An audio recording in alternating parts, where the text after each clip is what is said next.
હવસનું ગ્રહણ, બે જિંદગીનો કાતિલ। સંબંધોની ગરિમા જ્યારે હવસના ઉંબરે દમ તોડી દે ત્યારે સર્જાય છે આવો ભયાનક અંજામ।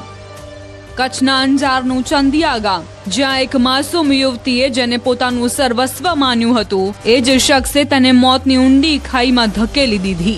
આ માત્ર એક હત્યા નથી, પણ એક અતૂટ વિશ્વાસનું કત્લ છે।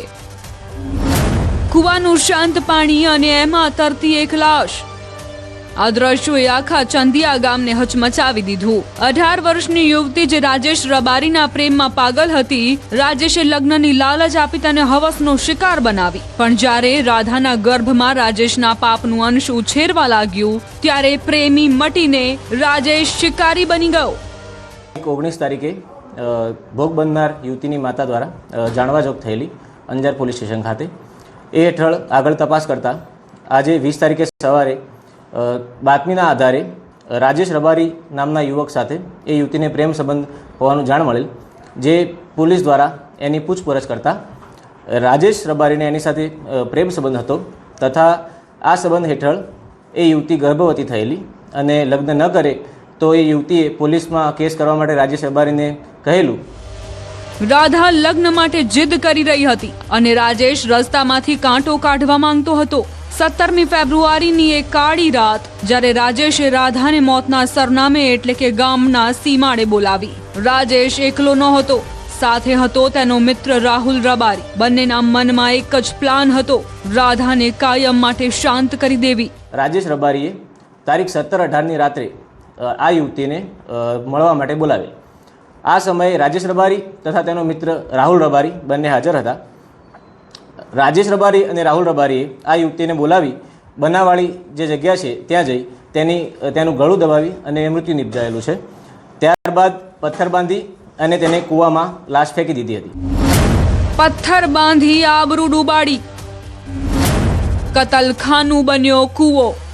ક્રૂરતાની હદ તો જુઓ, ગળે ટૂંપો આપીને રાધાને મારી નાખ્યા બાદ પણ શૈતાનોનું મન ન ધરાયું। લાશ બહાર ન આવે તે માટે તેની સાથે વજનદાર પથ્થરો બાંધ્યા અને કૂવામાં ફેંકી દીધી। હત્યારાઓને લાગ્યું કે પાપ ડૂબી ગયું છે, પણ કુદરતને કંઈક બીજું જ મંજૂર હતું। લાશ પાણીમાં તરવા લાગી અને રાજેશનો પર્દાફાશ થઈ ગયો।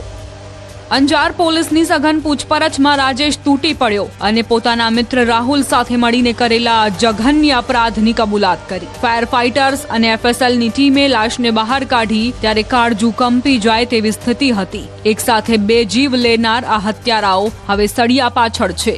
ત્યાં ફાયર ડિપાર્ટમેન્ટ, એસડીએમ સાહેબ તથા એફએસએલ અને મેડિકલની ટીમ સાથે આ લાશ કૂવામાંથી નીકાળેલી છે તથા આગળની તપાસ ચાલુ છે। બંને આરોપી ઝડપાઈ ગયેલ છે। પ્રેમમાં આંધળી બનેલી દીકરીઓ માટે આ કિસ્સો એક ભયાનક ચેતવણી છે। આ કેસમાં એક સ્પષ્ટ હકીકત સામે આવી છે। લગ્નની લાલચથી શરૂ થયેલો સંબંધ, ગર્ભવતી બનતા દબાણ અને પછી હત્યાનો નિર્ણય। અંજાર પોલીસે ઝડપી કાર્યવાહી કરીને બંને આરોપીઓને કાયદાની પકડમાં લીધા છે। હવે કાયદો નક્કી કરશે સજા। કચ્છથી મેહુલ સોલંકી, ન્યૂઝ 18 ગુજરાતી। માત્ર એક ઓવરટેક અને છરીના 12 ઘા, મોરબીના રસ્તાઓ પર ખેલાયો મોતનો તાંડવ। શું માનવતા મરી પરવારી છે? જુઓ લોહિયાળ ખેલ અને ખાખીનો એક્શન પ્લાન।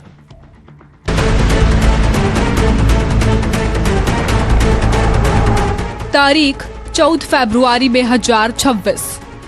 જ્યારે દુનિયા પ્રેમનો જશ્ન મનાવી રહી હતી ત્યારે મોરબીનો લીલાપર રોડ રક્ત રંજિત થઈ રહ્યો હતો। માત્ર એક બાઇક ઓવરટેક કરવાની સામાન્ય બાબત અને સામેવાળા શખ્સોના માથે સવાર થયો ખૂની ખેલનો જુસ્સો। જતીન સોની નામના યુવકને રસ્તામાં અંતરીને તેના પર મોતનો કહેર વર્તાવવામાં આવ્યો। ક્ષણિક આવેશ કે ક્રૂર સાજિશ? શિવમ પાર્ટી પ્લોટ પાસેથી પસાર થતા જતીન સોની પર 3 વ્યક્તિઓ કાળ બનીને તૂટી પડ્યા। લોખંડના પાઇપ અને લાકડીઓ તો ઠીક, પણ ધારદાર છરીથી એક પછી એક 10 થી 12 ઘા ઝીંકીને જતીનને લોહી લુહાણ કરી નાખ્યો। રસ્તા પર પડેલા લોહીના ડાઘા ચીસો પાડીને કહી રહ્યા છે કે રાત્રે આ રસ્તા પર કેટલી ક્રૂરતા આચરવામાં આવી હતી। સજન પર ધુંડા ખાતેથી પોતાનું કામ પતાવી અને મોટરસાયકલ લઈને જતા હતા ત્યારે લીલા પર ધુંડા રોડ પર પાર્ટી પ્લોટ, શિવમ પાર્ટી પ્લોટમાંથી પોતે બાઇક લઈને જાય છે। ત્યારે થોડીક આગળ જતા એને 3 બાઇકવાળા જે આવી અને ઓવરટેક કરવા બાબતે બોલાચાલી થાય છે. પછી થોડા આગળ લીલાપર રોડ ઉપર જઈ અને રોકી અને એની સાથે બોલાચાલી કરી અને છરીના 10 થી 12 જેવા ઘા મારી અને ગંભીર ઈજાઓ કરી. આ લોહિયાળ ઘટનાના પડઘા આખા મોરબીમાં પડ્યા. વેપારી આલમમાં ફફડાટ અને રોષ વ્યાપી ગયો. દરબાગઢ સહિતના વિસ્તારોમાં વેપારીઓએ જડબે સલાક બંધ પાડીને આ હીન કૃત્યનો વિરોધ નોંધાવ્યો. સોની સમાજની એક જ માંગ છે કે ન્યાય અને નરાધમોને આકરામાં આકરી સજા થાય. આખી બજાર દરબારગઢથી નેहरू ગેટ સ્વતંત્ર બંધ છે અને બીજા પણ ઘણા જોડાયેલા છે, ઘણી દુકાનો. કારણ કે વેપારીનું ખૂન થવાથી દરેક વેપારીને આ નડતર છે. વાહન ચલાવીને આવતા હતા પોતાના ઘરે, તો એક સામાન્ય બાબતે ઝઘડો કરી અને તેની હત્યા નિપજાવવામાં આવી છે. તો આ બનાવને લઈને ઉગ્ર વિરોધ છે અમારા પૂરા સોની સમાજનો. તો એને લઈને આજે અમારે પૂરી સોની સમાજ અમે બંધ રાખેલ છે. ખાખી જ્યારે મેદાને ઉતરે છે ત્યારે ગુનેગારોના પગ નીચેથી જમીન સરકી જાય છે. મોરબી એલસીબી અને તાલુકા પોલીસે ટેકનિકલ સર્વેલન્સ અને હ્યુમન ઇન્ટેલિજન્સનું જાળ બિછાવ્યું. પરિણામ, કાળા નકા પાછળ છુપાયેલા ગુનેગારો આજે પોલીસના સકંજામાં ઉઘાડા પગે ઊભા છે. વાલો દેવાભાઈ પરમાર, નવાઝ ઉર્ફે કાળુ હુસૈન વાઘેલા, આ એ નામ છે જેણે શાંત મોરબીને હચમચાવી દીધું હતું. આ ત્રણે મોટરસાયકલ લઈને નીકળેલા. એમાં બંને વચ્ચે બોલાચાલી થઈ. છરીથી એને ગંભીર ઈજાઓ પહોંચાડી જુદી જુદી ટીમો બનાવી અને અલગ અલગ અસંખ્ય સીસીટીવી કેમેરા જોઈ લોકલ હ્યુમન ઇન્ટેલિજન્સથી માહિતી મેળવી આ કામેના બંને આરોપીને હસ્તગત કરેલ છે. પોલીસે આરોપીઓ પાસેથી હથિયારો અને મુદ્દામાલ જપ્ત કરી લીધો છે. પણ સવાલ એ છે કે શું આવી સામાન્ય બાબતે કોઈનો જીવ લેવો એટલો સહેલો થઈ ગયો છે? મોરબી પોલીસની આ કામગીરીએ ગુનેગારોને સ્પષ્ટ ચેતવણી આપી દીધી છે કે કાયદો કોઈને છોડશે નહીં. મોરબીથી રવિ ભડાણિયા, ન્યૂઝ 18 ગુજરાતી. શાળા કે શરમજનક અડપલા. બોટાદની હાઈસ્કૂલમાં આચાર્ય જ બન્યો હેવાન. માસૂમ વિદ્યાર્થીની સાથે ઓફિસમાં ગંદી હરકત. જુઓ વિદ્યાના ધામને કલંકિત કરનારી આ હકીકત.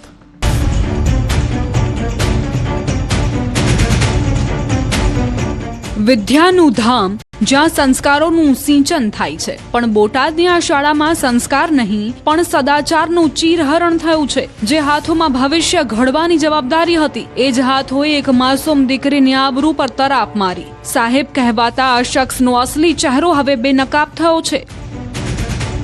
બોટાદની શ્રીમતી JMD શાહ પ્રાથમિક શાળા અત્યારે ચર્ચાના ચગડોળે છે. પણ આ ચર્ચા કોઈ પરિણામની નથી. આ ચર્ચા છે આચાર્ય દિનેશ પરસોત્તમ ભુવાની કરતૂતોની. 15 વર્ષની એક કિશોરી જ્યારે ઓફિસમાં કાતર લેવા ગઈ ત્યારે તેને ખબર નહોતી કે અંદર બેઠેલો શખ્સ શિક્ષક નહીં પણ શિકારી છે. આ એ જ ચહેરો છે જેણે પવિત્ર શિક્ષણ જગતને કલંકિત કર્યું. દીકરીએ જ્યારે હિંમત કરી અને પોતાની બહેનપણીઓને વાત કરી ત્યારે ચોંકાવનારો ઘટસ્ફોટ થયો. આ શિકારીએ માત્ર એક નહીં પણ અનેક દીકરીઓને પોતાની હવસનો શિકાર બનાવવાની કોશિશ કરી હતી. જ્યારે દીકરીએ ઘરે જઈને હકીકત જણાવી ત્યારે પિતાના પગ નીચેથી જમીન સરકી ગઈ. માહિતી પ્રમાણે 15 છોકરીઓ એ વાતની સલાહ આપી કે 15 છોકરીઓએ આવું કર્યું છે અને કેમેરો પણ એનો ઓફિસનો બંધ કરી દીધો હતો, ડિલીટ મારી દીધો હતો. કોઈ પણ જાતના ડેટા નથી રાખ્યા અમે ગયા ત્યારના. એટલે એને પૂરી કાર્યવાહી કરીને કે મને એમાં ખબર નથી પડતી એ આચાર્ય છે, એટલો ભણેલો ગણેલો માણસ છે, તેની પાસે ડેટા ડિલીટ કેવી રીતે થાય એની પાસે? પુરાવા ભૂંસવાનું પાપ. સીસીટીવીમાં શું છુપાયું? ગુનો કર્યા પછી પુરાવા મિટાવવાની પૂરી કોશિશ કરવામાં આવી. સીસીટીવી કેમેરા બંધ કરી દેવાયા, ડેટા ડિલીટ કરી દેવાયા. જ્યારે વાલીઓ પૂછપરછ કરવા પહોંચ્યા ત્યારે આચાર્યએ હોદ્દાના નશામાં જાતીય અપમાનિત શબ્દો બોલી તેમને હાંકી કાઢ્યા. પણ કાયદાના હાથ લાંબા હોય છે. બોટાદ પોલીસે આ મામલે પોક્સો અને એટ્રોસિટી એક્ટ હેઠળ ગુનો નોંધી આરોપી આચાર્યને જેલના સળિયા પાછળ ધકેલી દીધો છે.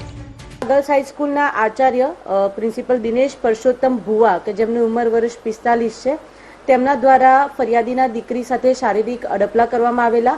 એટલે અમારા દ્વારા તાત્કાલિક જાતીય સતામણી, BNS સેક્શન અરાઉન્ડ, પોક્સો અને એટ્રોસિટી એક્ટ કલમ હેઠળ ગુનો નોંધવામાં આવેલ છે.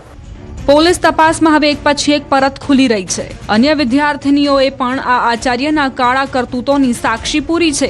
શિક્ષણના ઓટલે બેસીને થતા આવા પાપ સામે હવે આખું શહેર ફિટકારની લાગણી વરસાવી રહ્યું છે.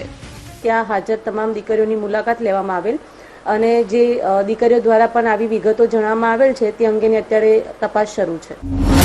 પરિવારને ન્યાયની અપેક્ષા. સવાલ એ છે કે શું દીકરીઓ હવે સ્કૂલમાં પણ સુરક્ષિત નથી? આવા નરાધમોને એવી સજા મળવી જોઈએ કે ફરી કોઈ દીકરી સામે આંખ ઉઠાવતા પહેલા 100 વાર વિચાર કરે. બોટાદથી વિજયસિંહ ચુડાસમા, ન્યૂઝ 18 ગુજરાતી.